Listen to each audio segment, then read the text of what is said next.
lagi ngapain sih? Ini lagi lihat laut. Lihat budaya perikanan Indonesia berkelanjutan yang sekarang hasil produksi ikannya sudah mencapai 5,2 juta ton.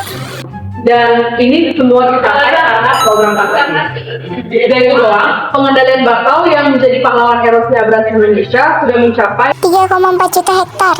Indonesia katanya kaya sumber daya alam, tapi kenapa satu ini dicari-cari, satunya lagi malah ditinggalin?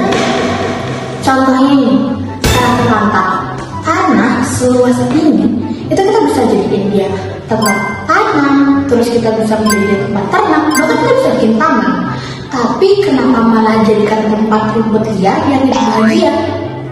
Terima kasih manusia, berkat kamu, aku jadi penguasa sah lahan ini. Padahal kalau dikelola dengan baik, lahan ini bisa jadi sumber pangan dan sumber penghasilan. Tanah terlantar kayak gini banyak banget di luar Pulau Jawa, contohnya Sumatera dan Kalimantan, karena tidak dimanfaatkan sesuai dengan fungsinya.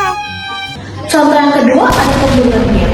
Hewan yang sama-samanya di hutan malah diburu sama manusia karena manusia menganggap harga hewan itu mahal.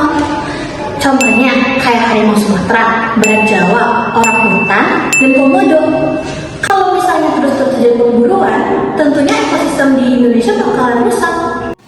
Kita tahu bahwa Indonesia kita saat ini sedang mengalami kerusakan lingkungan. Di antaranya adalah eksploitasi sumber daya alam.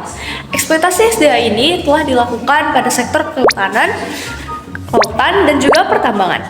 Eksploitasi berlebihan merusak ekosistem, melanggar etika lingkungan, yaitu mencerminkan kurangnya rasa syukur pada sila pertama dan kurangnya rasa kemanusiaan pada sila kedua.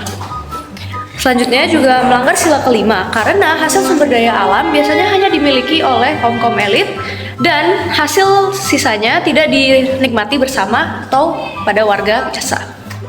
Nah, untungnya pemerintah telah menetapkan beberapa solusi, yaitu yang pertama menetapkan undang-undang dan yang kedua adalah menggunakan SIG untuk membantu pada sektor kehutanan.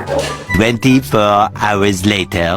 Selanjutnya, apa sih solusi dari kita sebagai siswa untuk mengoptimalisasi pengelolaan SDA? Yang pertama, sekolah sebagai living lab sumber daya alam. Sekolah harus dijadikan laboratorium hidup. Pelajar akan mengukur penggunaan air, listrik, dan sampah, lalu akan membuat solusi berbasis data. Jadi bukan cuma teori ya teman-teman. Yang kedua, gamifikasi. Pengelolaan SDA bikin sistem poin antar kelas untuk hemat listrik, bawa tumbler, atau pilah sampah. Dan kelas terbaik bakal dapat reward, perubahan lewat kompetisi. Yang ketiga, konten lingkungan ala Gen Z.